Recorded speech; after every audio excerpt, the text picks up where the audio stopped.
So, hello guys! Welcome back to my channel. Channel talaga.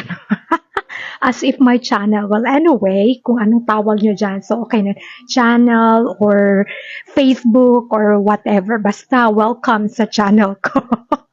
And assalamualaikum. So, heto na nga guys. Last time sa past video ko, sinabi ko na magkakaroon din ako ng another video which is pag-uusapan natin ay yung challenge na na-encounter ko while using the Lenovo laptop doing my jobs online. So, heto na nga yun guys. Heto na talaga yung pag-uusapan natin. Yung challenge na na-encounter ko while using this laptop. Okay, so first of all, if you are doing an online job or you are working from home, kailangan mo ng reliable at saka fast internet connection. So, hindi kailangan natin yung Wi-Fi lang. Although dati, okay naman, gumagana naman yung Wi-Fi. Siguro ngayon, super congested na yung area namin using the same ISP. So, kaya medyo humihina siya. So, kailangan kong mag-LAN. At saka hindi ko rin siya ma-deny sa client na it's on my end yung problem. It's because we are using ping plotter.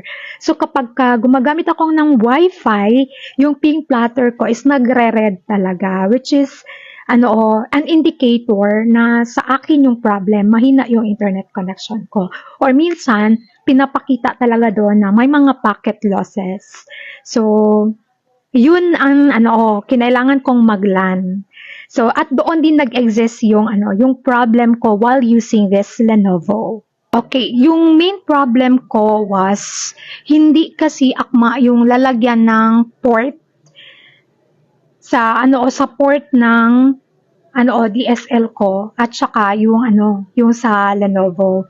Siguro most of the laptops ngayon ay ganitong design na. So parang USB type siya, which is iba sa port ng LAN pang DSL ko. Wait lang, kunin ko muna.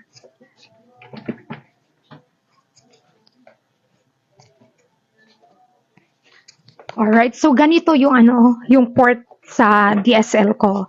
Wait. Okay, so ganyan siya. So hindi siya akma kasi nga parang USB type siya. So yun yung problem ko. So kailangan akong huminto ng like for a week kasi kailangan kong hanapin muna kung ano yung pwedeng gawin. So yung technician namin, saan ako connected, in-advise niya na bumili ako ng parang port or adapter. Yeah, adapter ata yung exact na tawag. Ng adapter, which is pwedeng kumonect dito sa sa Lenovo, pati sa sa LAN ng PLDT. Alright. So, papakita ko sa inyo yung port na nabili ko. Kasi I highly recommend it. Kung may the same problem kayo kagaya sa akin na na-encounter, I highly recommend this one. Kasi, nasa 2 months ko na siyang ginagamit and very reliable din siya. So, naging fast yung internet connection ko. And pang matagalan na siya. Kasi 2 months ko na siyang ginagamit. Satisfied naman ako sa performance niya. So, ipapakita ko sa inyo. Alright, so ito na yun guys. Wait lang, ilagay natin para makapagsalita ako ng maayos din. Okay, ayan. So, ito yun. Yung adapter na nabili ko. So, it's from Benson. Ayan. So, syempre, nabili ko to siya sa Shopee. Shopee is live. And, yeah, ang nagustuhan ko kasi, maganda siya. Very light. Hindi ko pa nga natanggal yung plastic niya. Parang I prefer not to remove it. So, ayan. Kung same yung problem niyo na kailangan yung mag-LAN, tapos yung design ng laptop niyo is hindi akma sa sa port ng meron kayo. So, bili na lang kayo ng adapter. From Benson, piliin nyo na lang yung Benson kasi proven and tested ko na siya. So, maganda. So, ayan. So, tapos, ilagay ko lang siya ganyan. And then, bumili na rin ako ng yung parang port para same siya sa Benson. So, hindi ko na siya ginagamit para same lang siya sa sa Benson na adapter. Although okay naman yung yung port, okay din naman kapag ganito yung gamitin ninyo. Pero sa akin, pinili ko na lang siya para maging flat na lang yung niya, parang wire niya. So, ayan. Ganyan. Then, ayun. Tapos, itong dulo niya, papunta sa DSL, sa LAN port. So, maganda siya.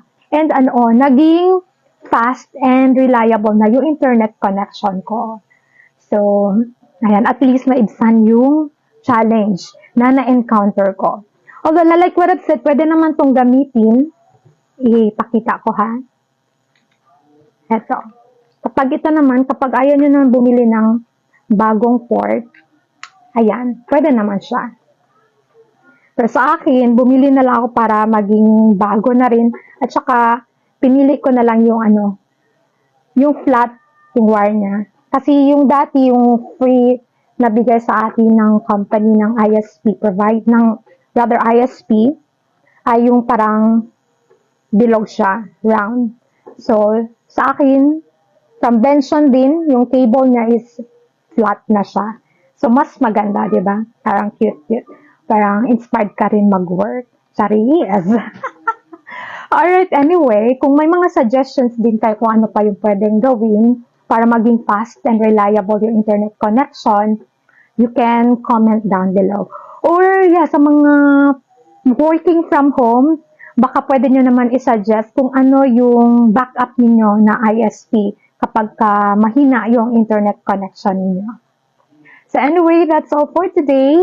Thank you so much for watching. See you next time. Bye!